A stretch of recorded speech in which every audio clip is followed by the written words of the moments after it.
பொன்னி நதி பாயிற இடத்துல சையமலை அப்படின்ற மலைச்சாரல்ல ஒரு அழகான ஒரு பட்டணம் இருந்துச்சு. அந்த பட்டணத்தை ஆட்சி பண்ணி வந்துட்டு இருந்த மன்னர் பேர் தான் கிருதவீரியன்.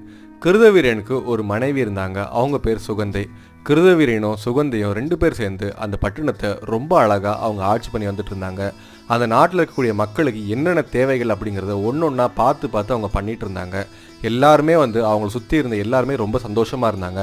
ஆனால் கிருதவீரியனும் சுகந்தை மட்டும் மனசில் ஒரு சின்ன கவலையோடு இருந்தாங்க. அது என்ன கவலை அப்படின்னா, தான் எவ்வளோதான் ஒரு மிகப்பெரிய பேரரசாக இருந்தாலும் தன்னோட பேர் சொல்கிறதுக்கு ஒரு குழந்தை இல்லை. தனக்கு ஒரு குழந்தை பேர் வேணும் அப்படின்றத நினச்சி அவர் ரொம்ப வருத்தப்பட்டு இருந்தார். ஒரு கட்டத்தில் அவர் யோசிக்கவே செஞ்சுட்டாரு. நம்ம எந்த ஜென்மத்தில் என்ன பாவம் பண்ணோன்னு தெரியல, நமக்கு மட்டும் குழந்தையே இல்லை, கடவுள் ஏன் நம்மளை இப்படி சோதிக்கிறாரு, நம்ம குழந்தை வேணும் அப்படின்னா நான் காட்டுக்குள்ளே போய் ஒரு கடுமையான தவம் இருக்க போகிறேன், அந்த தவத்தின் பலனா எனக்கு குழந்தை கண்டிப்பாக பிறக்கும் அப்படின்ற ஒரு நம்பிக்கையோட அவர் காட்டு கிளம்ப போகிறேன் அப்படின்னு சொல்லிட்டு அவரோட மனைவியான சுகந்தைகிட்ட சொல்கிறாரு.